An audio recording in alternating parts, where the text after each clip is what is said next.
sobrino del famoso banquero de Wall Street, Pierpont Morgan, fundador de la dinastía Morgan. George se enamoró de ella y la cortejaba. Ella le decía que no. Pero George insistía. El lema de nuestra familia es Vincit qui patitur, el que persevera vence. Así que perseveró y venció. Yuki contrajo matrimonio con George Morgan en contra de los deseos de su familia. Los extranjeros seguían siendo tachados de bárbaros peludos, como en tiempos de Townsend Harris. Yuki se vio obligada a renunciar a la nacionalidad japonesa, mientras que George tuvo que liquidar su deuda de geisha. Esto habría sido imposible para la mayoría, pero afortunadamente para Yuki, ella se iba a casar con un Morgan. Pagó una considerable suma de dinero, creo que unos 16.500 euros, para liberarla de las geishas.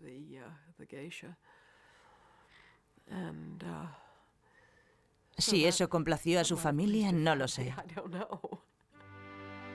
Exiliada de Japón, Yuki se fue con George a Nueva York, pero se encontraron con que allí tampoco les querían.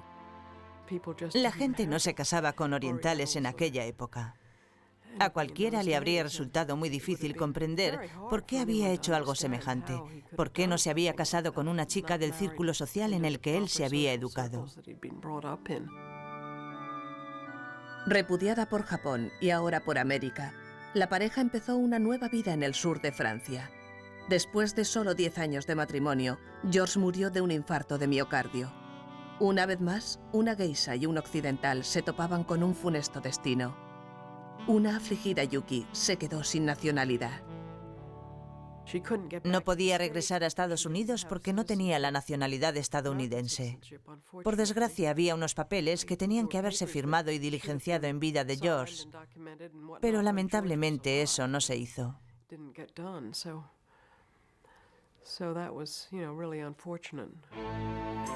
No le quedó más remedio que regresar a su país natal. Pero con Japón a punto de entrar en guerra contra Estados Unidos, no podía haber elegido un momento peor. Entramos en guerra y entonces fue imposible ponerse en contacto con ella. La pobre no recibía correo, ni dinero, ni nada. Debió de ser una época muy difícil, porque los japoneses no eran demasiado agradables con ella, apellidándose Morgan, y las bombas cayendo. Yuki se vio obligada a vivir los años de la guerra encerrada en su casa de Kioto.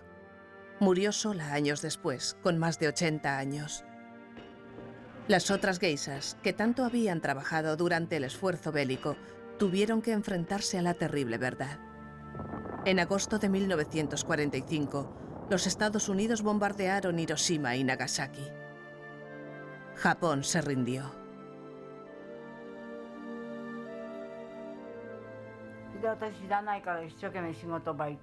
Por la mañana no lo sabía, así que fui a trabajar a la fábrica. Entonces me dijeron que no había que trabajar. ¿Por qué?, pregunté. Me dijeron que Japón había perdido la guerra. Eso es imposible. Todos hemos trabajado mucho. Yumi, al igual que la mayoría de los japoneses, nunca había contemplado la idea de que su nación pudiese ser derrotada. El pueblo japonés contemplaba aterrorizado cómo el ejército estadounidense, al mando del general Douglas MacArthur, invadía el país. Al día siguiente, corrió la voz de que los americanos estaban a punto de llegar a Yokohama y que teníamos que escapar ya que no sabíamos qué podían hacernos. Estábamos en la oficina del registro, no sabíamos a dónde ir. Entonces al día siguiente sonó el teléfono. Eran las geishas que habían escapado al campo preguntando cuándo podíamos empezar otra vez el negocio. Exclamé, ¿qué decís? Aquí estamos pensando dónde podemos refugiarnos. Entonces dijeron, el campo es muy aburrido y regresaremos tan pronto como se reanude el negocio. Japón había sido arrasado por completo.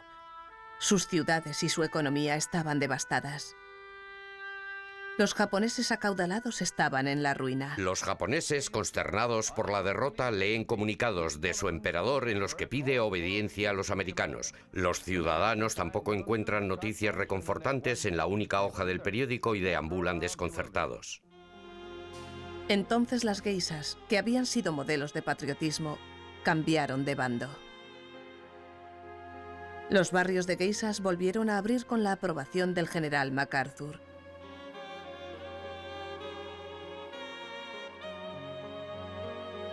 Fabian Bowers era su hombre de confianza. Las geishas tenían un fuerte instinto de supervivencia. Sabían que su sustento, su futuro, dependía de que fuesen incluso más encantadoras que antes. Así que aprendieron inglés a toda velocidad. Pero las geishas eran siempre elegantes, para lo que habían sido adiestradas, y los americanos eran bastante groseros. A veces se negaban a quitarse los zapatos, por ejemplo. Pero las geishas cobran por ser tolerantes y por hacer pensar a un hombre que no ha hecho nada malo, que no puede hacer nada malo y que nunca hará nada malo, y los americanos se tragaron el anzuelo. Yumi recuerda que utilizaban la danza y los juegos para superar la barrera del idioma.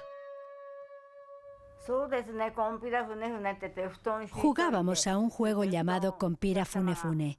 Imagine que hay 8 personas en el banquete. Entonces se ponen 5 futones en el centro.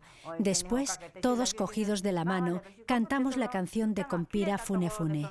Cuando la canción se acaba, tienes que estar en uno de los futones. Si no lo logras, te ponen un castigo, que suele ser beber una cerveza o algo así. Los americanos estaban deseando divertirse, así que participaban y bailaban, aunque no tuviesen claro de qué iba.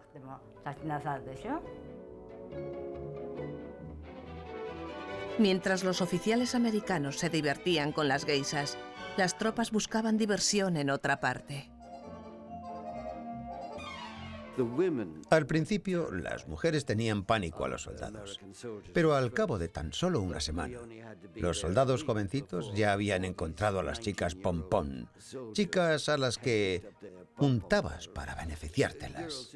Y por una chocolatina podías tener a la chica más guapa de la zona. Los soldados oyeron hablar de las geishas, guisas, como ellos pronunciaban, y creyeron que las chicas que se acostaban con ellos en los parques eran guisas. Desde luego no eran geishas, eran chicas de todos los estratos sociales que tenían hambre.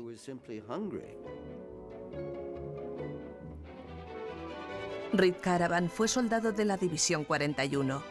Recuerda cómo las autoridades japonesas se habían preparado para la llegada de los soldados. Montaron algunas casas de geishas para los soldados del ejército de ocupación. Y esas casas de geishas estaban situadas en 3 zonas diferentes. Mi deber consistía en patrullar una de esas zonas para mantener el orden. Era una especie de atrincheramiento en el que había que comprar una entrada que costaba 20 yenes y solo valía para una vez, según ponía en la entrada. Entraban, escogían a la chica que les gustaba, se iban a una habitación y después se marchaban con un poco de suerte. Nos dijeron que las habían puesto allí para evitar que violásemos a las civiles, que estaban allí para servicio exclusivo de la tropa. Esas chicas, que según decían eran geishas, eran prostitutas. Creo que utilizaron el término geisha porque era fácil de comprender para nosotros.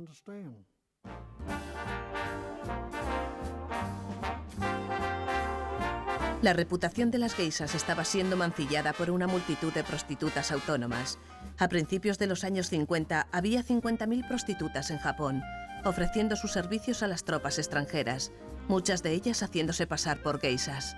Los soldados americanos regresaron con historias sobre las chicas geisha. Supongo que fue en aquella época más que en cualquier otra, cuando la idea de que las geishas, como ellos les llamaban, eran prostitutas, se introdujo en la mentalidad occidental.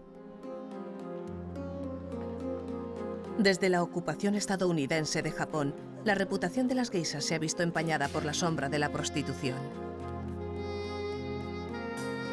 Muchas geishas han intentado combatir esa sórdida reputación, pero otras la han utilizado para sacar provecho. Las de peor reputación son las Hot Springs geishas, geishas de las termas, que operan en lugares turísticos de todo el país. Las más conocidas viven y trabajan en la ciudad costera de Atami. Komami dirige una de las muchas casas de geishas existentes y enfoca su negocio hacia el turismo. Empecé a jugar al golf cuando se puso de moda. Muchos de mis clientes jugaban, así que pensé que debería aprender para poder hablar de golf con ellos. Si hay un torneo de sumo, podríamos hablar de sumo. Pero en todo el mundo es lo mismo. A los hombres les gusta hablar de sexo. En el escalafón más bajo están las llamadas geishas de las termas. En realidad son prostitutas. Se hacen pasar por geishas. Se llaman a sí mismas geishas. Llevan kimonos que siempre se asocian con las geishas y van a fiestas a entretener a los hombres al igual que hacen las geishas, solo que su objetivo, y con lo que de verdad ganan pasta, es ofreciéndose a esos hombres al final de la velada. Más que nada, son prostitutas que se prestan a juegos cutres, ya sabe, en los que la gente se quita la ropa. Ese tipo de cosas no suele suceder en las casas de geishas selectas. Sinceramente, a todos los hombres les gustan los chistes verdes. Y si les gustas, se acercan a ti y dicen, ¿qué tal esta noche? O algo así. Si son mi tipo, a lo mejor me lo pienso, no sé. A lo mejor digo algo como, si te gusta alguien como yo, por mí no hay problema. Pero por lo general me miran y escapan.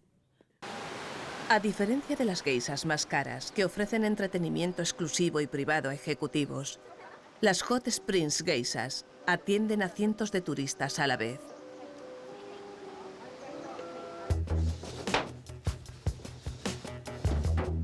Las Hot Springs geishas no están coartadas por pretensiones de respetabilidad, sencillamente intentan llevarse tanto como puedan. Aquí no hay concienzudas preparaciones ni carísimos kimonos. Un poco de maquillaje y están listas para trabajar en 15 minutos. Adiós a las largas sesiones en la peluquería. Han encontrado la respuesta inmediata.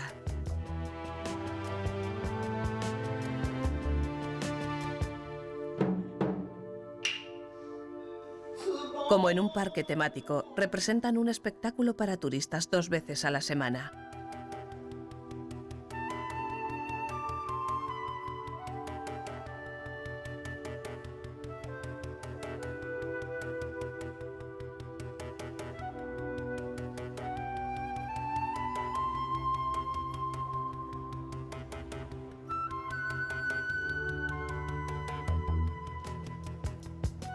Por 6 euros, los visitantes tienen derecho a té y a un espectáculo de danza de 1 hora. Aunque el parecido de estas chicas con las verdaderas geishas es meramente superficial, los turistas quedan satisfechos creyendo que son las auténticas.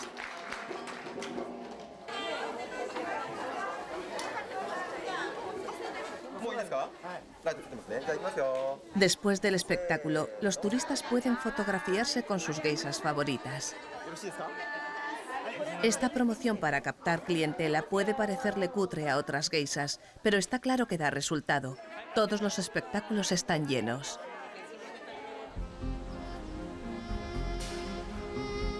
En el nivel más bajo de la jerarquía de las geishas, el número de Hot Springs geishas ha ido en aumento en Atami hasta superar las 400. Tienen mucho que celebrar. Han creado un paraíso accesible y razonablemente barato. Los hombres pueden disfrutar de la experiencia de las geishas sin ser grandes entendidos. Con tales cambios, amenazando el frágil mundo de las geishas, Lisa Dalby vuelve con temor después de 20 años para ver qué tal les va a sus viejas amigas geisas.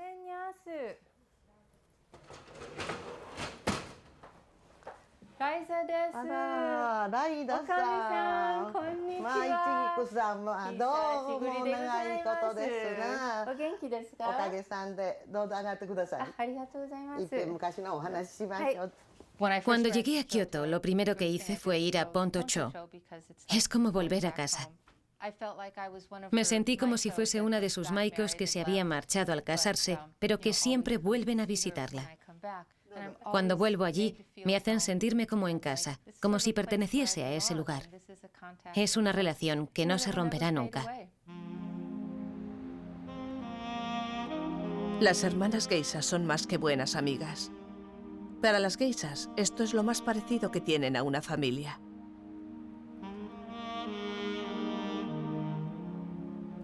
Para Lisa Dalby, el regreso al pasado es doloroso.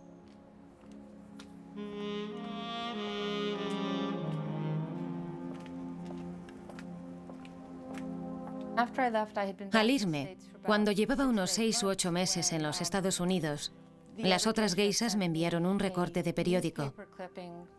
Así me enteré de que había habido un incendio en Ponto-cho. Mi hermana mayor se quedó atrapada en la casa y murió en el incendio. Fue un duro golpe. Solo tenía 24 años y toda su carrera por delante. Fue un trágico final para una de mis amigas geisas.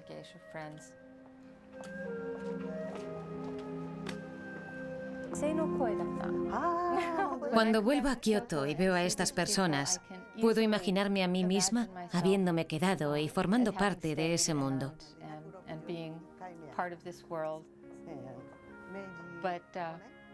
Pero eso fue a mediados de los 70.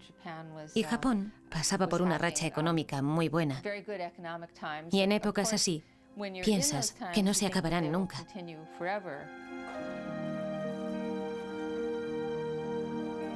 En la actualidad, con el país en recesión, las familias de geisas están desapareciendo. Las casas de las geisas están cerrando. En Tokio, el número de geisas auténticas se ha reducido a apenas 100 y sus compromisos han caído a menos de la mitad. Pero en Tokio también están algunas de las casas de geisas más selectas de Japón.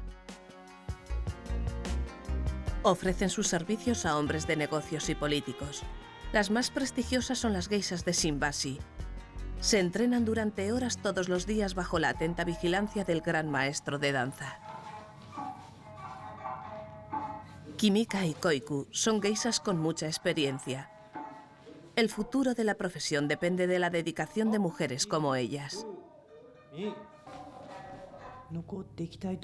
Queremos que la profesión continúe. Para eso, debemos practicar más y ofrecer mejores servicios a los clientes para que quieran volver. Haremos todo lo posible.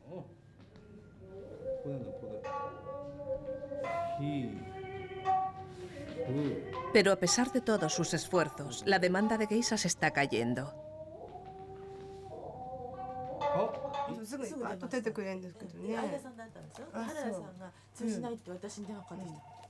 Su geisha madre se ocupa de las reservas.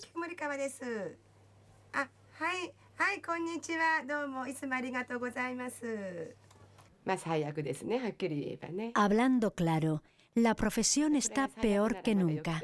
No quiero pensar que las cosas se pongan peor que ahora. El número de reservas de banquetes ha caído espectacularmente. Son 1/3 de las que solíamos tener. Hay una gran diferencia comparado con lo que era hace 10 años. Cuando empezamos, teníamos que trabajar hasta las 2 o las 3 de la madrugada. Recuerdo que me moría de sueño todos los días, pero ahora hay noches que no tenemos trabajo. Físicamente, nunca me he encontrado mejor. La economía en general no va bien en Japón y además los medios han criticado mucho a la gente que frecuenta locales de ocio y eso ha perjudicado a la profesión.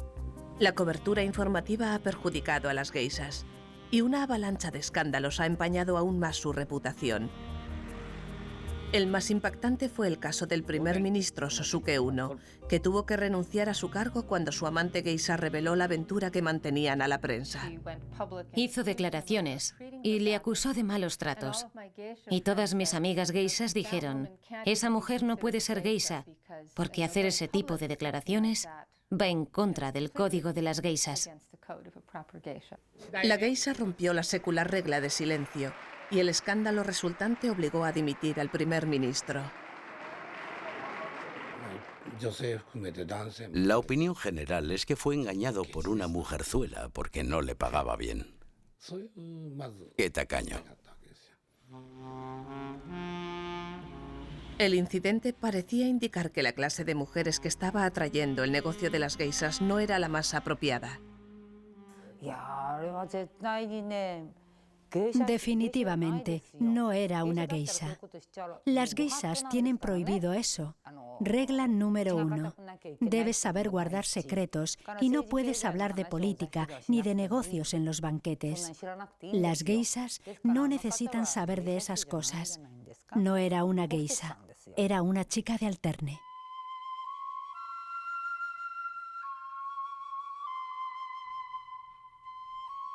Hoy día los hombres acuden a las chicas de alterne. Los bares de alterne son como las elegantes casas de geishas, pero en cutre, y pueden ser carísimos. Las geishas son una especie de símbolo cultural y siguen existiendo.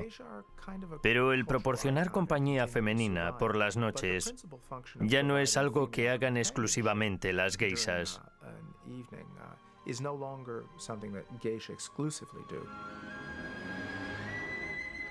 El cambio de actitudes está cambiando los gustos masculinos. Los jóvenes de hoy no quieren geishas. Puede que los hombres mayores sigan añorando los viejos tiempos de los banquetes y las geishas. Pero a los jóvenes no les interesan las geishas. Prefieren a las chicas de alterne.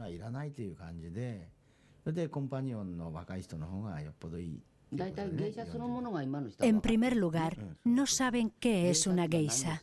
No entienden qué hacen las geishas ni qué tienen que hacer con las geishas.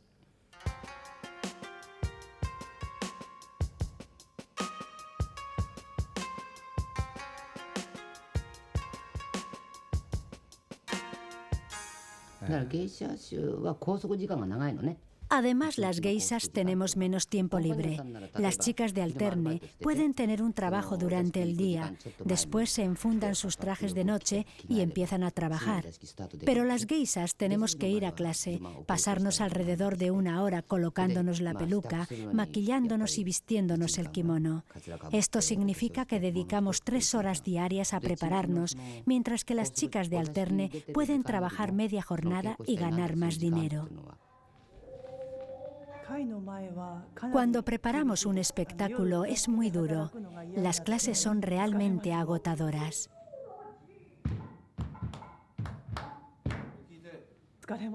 El día es tan agotador que no quieres que te molesten con banquetes por la noche. Las clases con el gran maestro de danza se contratan por hora, pero las clases de las geishas mayores siempre se prolongan.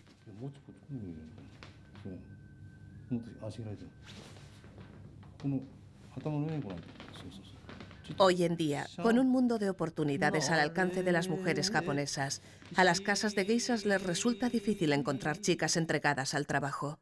Hana-chan fue aprendiza de geisha en Tokio. Después de 7 años se cansó.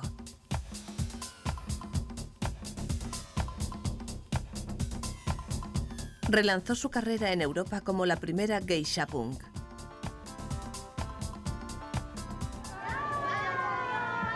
Después de varios años viviendo en Europa, Hana regresa con su hijo a visitar a sus antiguas amigas geishas. Aunque su alegría al verla es sincera, sus recuerdos son menos felices.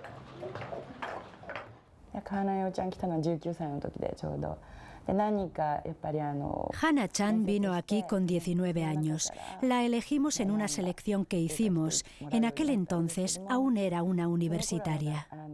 Poco después de empezar, le explicamos el papel de las aprendizas, ya que queríamos que se quedase y ella quería quedarse.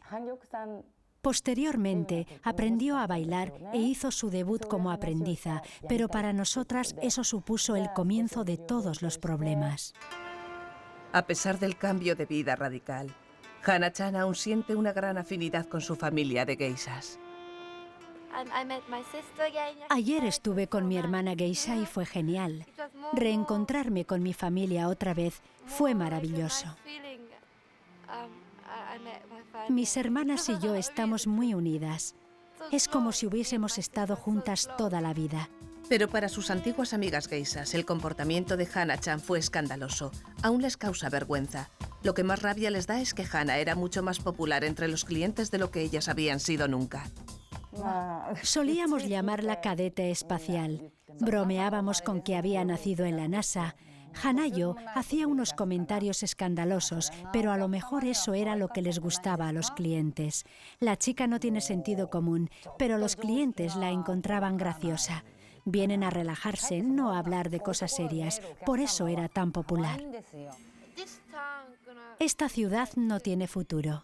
Los restaurantes no tendrán problema, pueden trabajar sin las geishas. Pero otros sitios, como Kioto, tendrán que renovarse porque la gente no entiende el arte del shamisen ni la danza. No se divierten, no pueden cantar juntos porque son canciones antiguas. No entienden las viejas palabras. No les interesa, prefieren ir a un karaoke.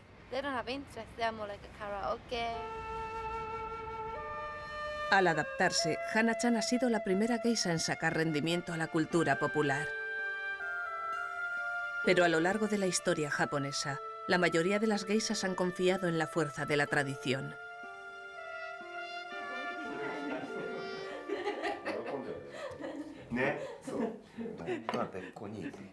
Las geishas soportaron el gobierno de los shogunes y prosperaron durante el reinado de los emperadores.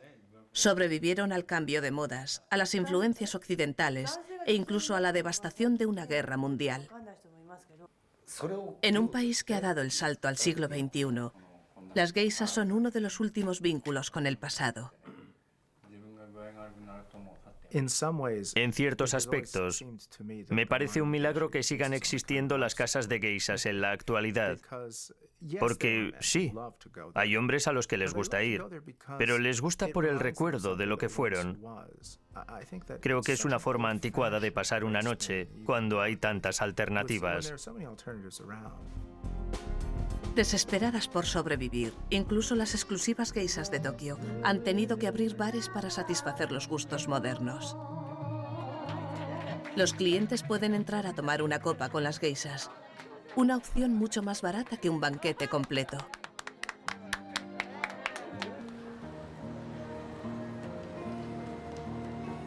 Incluso en los baluartes tradicionales, las actitudes están cambiando. En Kioto, la capital de las geishas, el canadiense Peter Mack ha sido aceptado como cliente asiduo. En vez de ir a una casa de té, paga a sus geishas favoritas para que salgan a dar una vuelta con él. Al principio eres una novedad. Eres el cliente extranjero. Es Peter. Es divertido. Y está claro que yo no las llevo a los mismos lugares que las llevarían los clientes más viejos. Debe ser un alivio para ellas. Nos ha llamado Peter. Hoy vamos a divertirnos. Lo vamos a pasar muy bien. Ya lo veréis. Nos vamos a divertir mucho.